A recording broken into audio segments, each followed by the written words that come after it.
What is going on? She's just deleted her Twitter.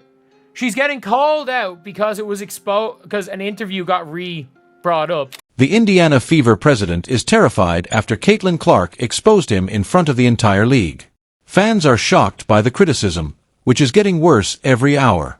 I'm not joking when I say this. Something's gone weirdly wrong. Like, we hired a freaking Chronically Online GM. Hold on. This extends beyond a single viral video or news conference. The narrative is much more intricate.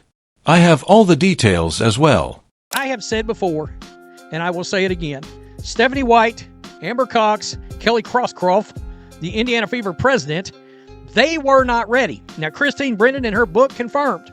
The WNBA and the Indiana Fever did not realize what they were about to get themselves into with drafting Caitlin Clark because the popularity they weren't prepared for and didn't see coming. Supporters of Caitlin Clark are coming out after the Indiana Fever's front office took a bad turn. The rookie, who has been packing arenas and made the WNBA a must-watch on television, is now being criticized by her own club president. Indeed, Kelly Kroskoff's tone-deaf remark stunned the fan community. "We want the Fever to look like Apple." She seems to be referring to Clark as the iPhone case instead of the iPhone, which is an odd turn of events. Let's not sugarcoat this. Caitlin is the reason the Fever matters. Her presence is what keeps the national cameras rolling and the product flying off the shelves. Senior executives on the team, however, seem more concerned with downplaying her impact than with recognizing it. Fans didn't like it. Social media users reacted angrily, revealing the comment for what it was. Put simply, disrespect. After that, Kroskoff did a disappearing act. Her old account vanished overnight. No apologies, no justification, just gone. It seemed as like she realized her error and believed that by logging out, the heat would subside. But it's already too late. Fever followers never forget, just like the internet. Stephanie White, every single solitary move that you make is going to be scrutinized. Welcome to it. Right here. You can tell someone is feeling the heat when they go crazy on social media during a scandal. Fever's president, Kelly Kroskoff, took that action after her now famous Apple comment about the squad went viral, and not in the way she had planned. Supporters didn't back down.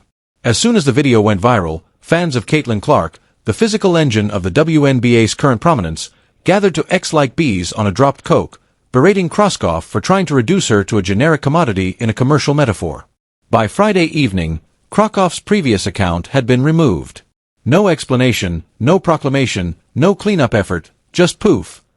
That silence said more than any PR memo could have. Fans were incensed in addition to being disappointed.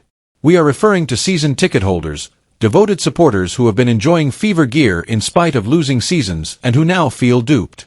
The front staff of their squad is actively mishandling the moment they have all been waiting for. Even worse, before to this, there had been weeks of silence on Clark's treatment on the court, as if they had forgotten to blow their whistles. Referees have been banging her around game after game. Now, not even her own president can acknowledge her value without mentioning the brand. Please. The fans were able to see straight through it, and Kroskoff's choice to run for the hills only served to confirm their suspicions. It's no longer just bad press, it's a full-fledged trust crisis. Furthermore, the match was simply started by the Fever's front office. Sophie Cunningham came next. Before we begin, but if you think Caitlin is being singled out on purpose, please click the like button. Please leave a comment if you think the referees are blind. Yes, be sure to click the subscribe box. Things will only get more chaotic from this point on. If I was a ref, I know I would mess up all the time. Yeah. Like, I'm not saying that your job is easy, but when it is a simple call right in front of your face multiple times, what are you doing? In San Francisco tomorrow, you're on the Las Vegas Strip. What can the Las Vegas expect from Sophie? Oh, you know what? I'm just gonna be me. I don't go in there trying to predetermine anything. I'm dialed in. I need to focus on hitting my shots, making sure I'm executing the schemes right. I'm not focused on the extracurricular activities. And you know what? During that, it was just part of the game. I think the refs had a lot to do with that. It was a build-up for a couple of years now of them just not protecting, the star player of the WNBA. And so at the end of the day, I'm going to protect my teammates. That's what I do. And I'm a team player, so it's all good. Sophie Cunningham is the bodyguard for Caitlin Clark, the unofficial vice president of Try That on Our Court and You'll Get Dropped. She ignited the league with words alone. In the first episode of her podcast, Show Me Something, Sophie went full scorched earth. Her frank tirade sounded like it belonged in a drama on Netflix. Her goal was not restricted to rivals. It was everyone, especially those who downplayed Caitlin Clark's value to the league. She said, "You're literally dumb." Not once, not twice, but 3 times. The video gained popularity on TikTok, X, and YouTube. It's the current slogan, and Sophie knew exactly what she was doing. But she does more than just talk. This is the same Sophie who body-checked a Connecticut Sun player into a different time zone after Clark elbowed him in the face. The fact that she was expelled didn't bother her. "I will defend my teammates," she said. "That is what I do." But this is where things get trickier. Sophie's criticism of opponents and poor officiating was not the only thing she did. She started shooting at her own squad, the Indiana Fever.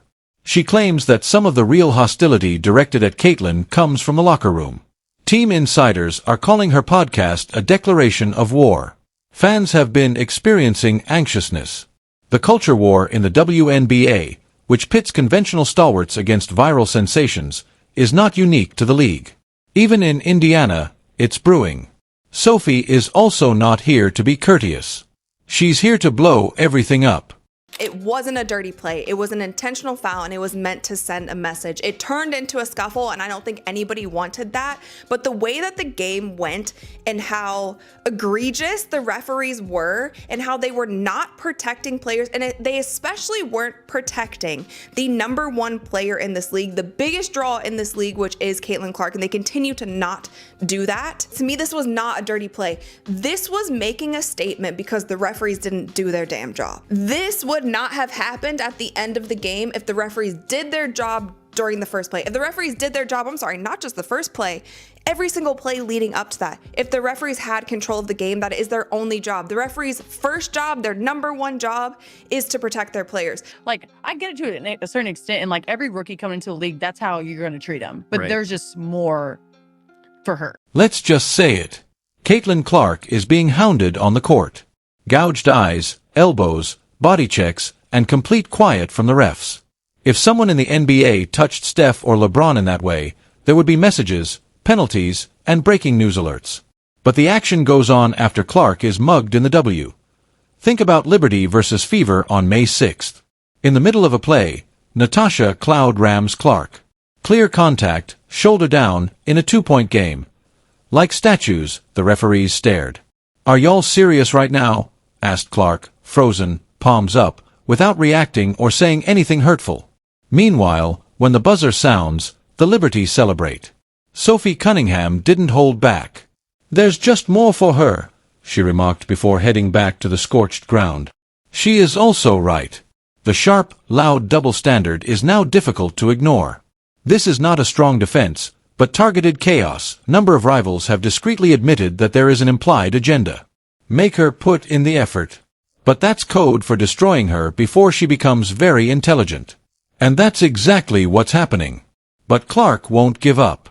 She wasn't drawn to the league by a ridiculous hazing ritual. She started to take charge. When referees don't blow the whistle, Sophie is out there hurling shoulders and fire on the microphone as if it were her full-time job. It's more than a few bad calls. It's beginning to gain popularity. Honestly, it's starting to look like a whole conspiracy is going on.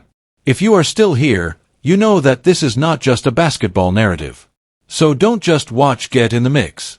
Like, comment, and subscribe to remain ahead of the curve. The next turn of events could happen at any time.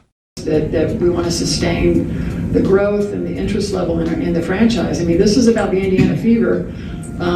Yes, we have a foundational player in Caitlin Clark and Leah Boston, and we're going to continue to add to that. But I want this team to be the leader in the country, and a brand, an enduring brand, like Apple or something. I mean, we have a real opportunity. Behind the scenes, things are not going well in Indiana. And this is no longer just play, but a full-fledged battle. On the one hand, business suits are trying to mold the Fever into a sophisticated brand akin to Apple. On the other hand, players, fans, and even rival coaches know the truth. Caitlin Clark is the brand. Ignore it. However, this is where the temperature drops. Fever. When President Kelly Kroskoff decided to downplay Clark's impact, everything went south. Then came Sophie Cunningham, who, rather than just disagreeing, went scorched earth on her own superiors. Furthermore, this was not an emotional gaffe in the middle of the interview. No, not at all. Insiders claim that the podcast outburst was planned. A targeted assault after the president's comments. Sophie did more than simply make fun of the WNBA. She publicly criticized her own front desk using receipts. That's not irritation. That is rebellion. In all honesty, it exposed a severe identity crisis inside the franchise. Despite having the focal point already, the Fever still want to build a dynasty. Furthermore, instead of showing her appreciation, they are acting as if she is a threat. The team is now split. Some consider Caitlin to be the future. Some are clinging to authority from the past. And you know what? The fans are not blind. Sophie isn't either. Kroskoff isn't either, according to that abruptly deleted previous account. Let's be truthful. Second, take a look here. What the WNBA is doing with Caitlin Clark is the equivalent of the NBA doing this to Michael Jordan in 1986. It just doesn't make sense to me. You are biting the hand that feeds you. Mind you, without Caitlin Clark. If LeBron James were knocked to the ground after being poked in the eye, Twitter would melt. It would be repeatedly played at the Sports Center. But the league gives Caitlin Clark crunches, no whistle, and crickets. Imagine Steph Curry being beaten game after game with no defense at all. Would the NBA just brush it off? Not at all. But that's exactly what Caitlin Clark is going through. She's not a beginner. Because of her, women's basketball is being watched at all. The ratings, the sold-out arenas, it's all Clark. She is the cash COW in a way. She's also being treated like a benchwarmer. Sophie Cunningham was the greatest at expressing it. Unacceptable. In order to chastise the referees for consistently ignoring it, Coach Stephanie White took over a news conference. The supporters can see it. The media is aware of it. But the league doesn't say anything. This is the unpleasant truth. If Clark were a guy, this league would bow down. Instead, the executives on her own team rarely take action, and she is being pushed around. Sophie is standing up for her. Her fans are fighting for her. But the people who should be her supporters are too focused on politics. Clark is more than just the next big thing. She has already arrived. The problem is that in 2010, the old guard continues to act as if they will be overrun. This is not just a quarrel but a reckoning. Caitlin Clark's star isn't fading, despite the WNBA's leadership and her own club wasting a once-in-a-generation opportunity. She keeps telling us that you're either with Sophie Cunningham or you're a total idiot. To ensure you don't miss anything, please leave your opinions in the comments box, subscribe, and turn on all notifications. Once you click the video on the screen, we'll see you in the next one.